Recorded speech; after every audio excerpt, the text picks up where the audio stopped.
All right, pre-calc, we're going to keep motoring along here. We're in chapter 2 now, and we're going to talk about these polynomials. We're going to put a lot of things together that we have been working with so far this year. So we want to talk about polynomials to get started with. So we're talking about terms. Remember, terms are things that are divided by a plus or a minus sign. We can say always the sum because at this point we just say it's always a sum. Sometimes the coefficient is negative. Standard form means we want to be descending, so you want to start with the highest one. You're used to that. Coefficients, right? Those are the numbers out in front as we work through each of our variables. And then the leading term, this is the most important thing as far as getting some of the information that we're going to talk about today. Off to the side, I do have a little desmos. It has all the graphs that we're going to use today already in there. So that we don't have to bounce back and forth too much because you're already doing that to watch the video. So we're going to tie together some of the translations that you've already dealt with. So if we see a 4 on the outside, we know that's a vertical stretch of 4. So whatever this graph is, we're going to make it taller. And if it's minus or plus 1 on the inside, that means we're going to go to the left 1 unit. And we know the original function of cubed is that parabola, but the left-hand side does allow to be negative. So we can confirm that with a red one over here.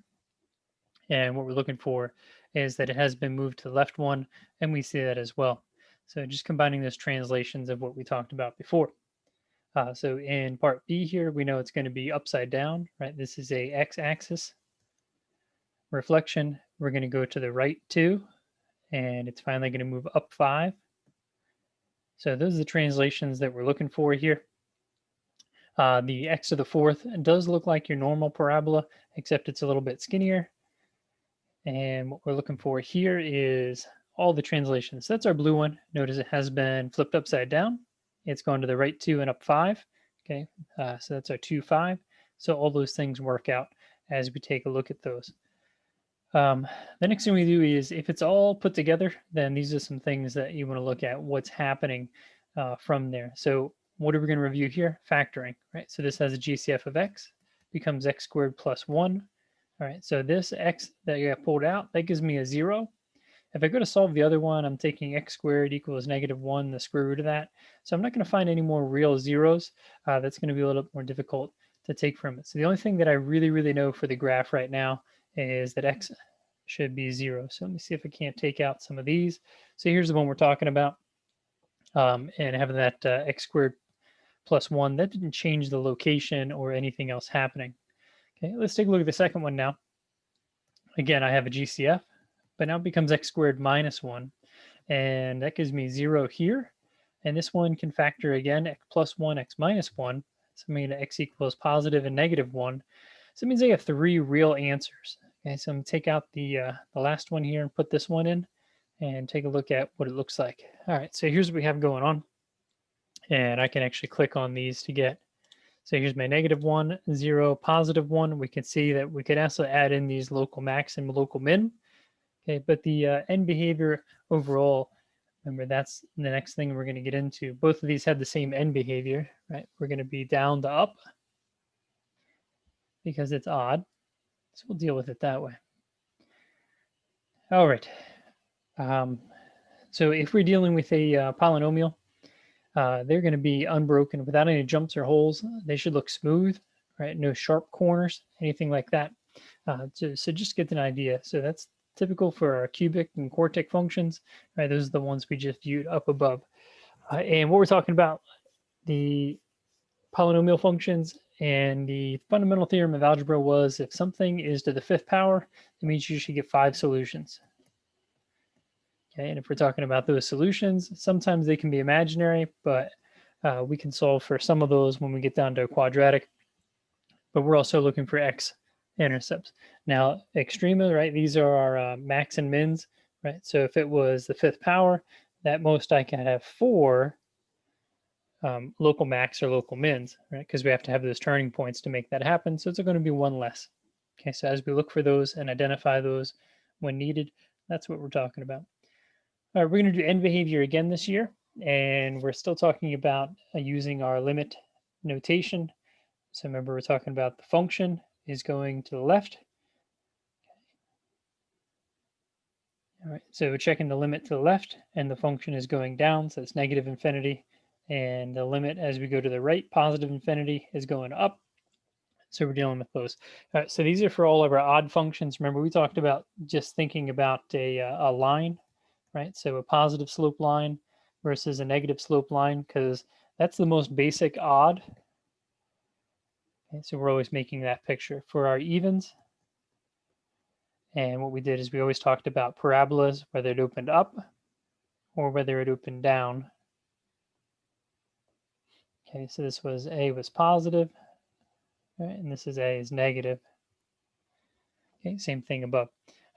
This example I just chose to use a little bit more in there, using the third power and what looks like a fourth power, just to make that a little bit more realistic to what we're going to see. But if the question is just about end behavior, we're not going to have any trouble with that. All right, so these look like they're in standard form, which means Ri immediately goes to the very first term. So I'm just going to highlight those before we get into talking about any of them. And this one is odd, and it's positive.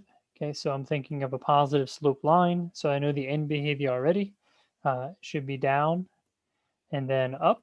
And I'm always going to start in those basic terms as we move into those. So that means the limit as x goes to negative infinity, the function is going to go to negative infinity. The limit as x goes to infinity, the function goes to infinity. All right, so that takes care of part A. And we can take a look for any zeros. This doesn't appear to be a basic factoring, so let's scroll back up here, take a look at what zeros would show up. And we'll take this one out. All right. So it looks like if we really wanted to, we could get some of those. Now notice it's the third power, so I'm only going to get 3 answers. And there they all show up. Notice we only have a local max and a local min, right? It was the third power, so I could only have 2 of those turning points like that anyway. So that takes care of that. But the end behavior is exactly what we expected it to be. All right, so we'll get this one off the board and we'll put the next one on. If it'll show up for us here. It's the fourth power, so I do see 1, 2, 3, 4. All 4 zeros are real, so that's not a big deal. The next thing that we notice is that it's the fourth power, which is even, and its coefficient is positive. So if I zoom out a little bit more, we see the end behavior is up and up. So we'll take a look at that when I scroll back down. The other thing you want to take notice is this plus 35. So where does that show up on the graph? 0, 35. And that's why we've been trying to write that constant function as that ordered pair so we get used to it. Here's why. Okay, it's going to give us a point on our graph to work with. All right, so let's scroll back down here and get just our notation as we need it. All right, so for B, we notice this is an even and it's positive, so we're thinking of up and up. So how do we write that? As the limit as x approaches negative infinity, the function will approach infinity, along with the limit as x approaches infinity, the function approaches infinity. All right, so that's not too bad. So notice we I tried to point out that 35. Those are some good things we have, and we're able to identify using the graph, because that's all we're doing so far today is using the graph. Can we tell what all these things are? Finding that information. All right, last thing we're going to do is actually practice some factoring. Okay, so we're going to can't talk right now. We're going to solve this one algebraically. So it has a GCF all over the place. X squared minus x minus 6. So I know x equals 0. Okay, that might seem strange, but as soon as I get one of those and I'm trying to find zeros, I do that right away. That way, if my old math teacher can't find it, that's on them. You know what I mean? X and x, my factors of 6 that subtract to give me -1. Well, that's 2 and 3. And if I want to get -1, I need -3 with +2. And now we're just pretending each of these is set equal to 0. Been doing this one for years, right? So x equals -2 and x equals positive 3. So if I show you this graph, which is up there, so we're going to take a look at it, I should see an x-intercept at 0, -2, and 3. And that's how we can use this to confirm that we got it right. So let's move up here real quick. You guys probably don't need this one at all. Ooh, let's zoom in. All right.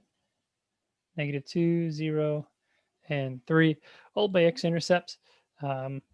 Notice the constant would have been 0, right? Because everything had an x, so there was no constant. So that means 0, 0 should be a point on the graph to start with anyway. We have 2 turning points, a local min here and a local max there.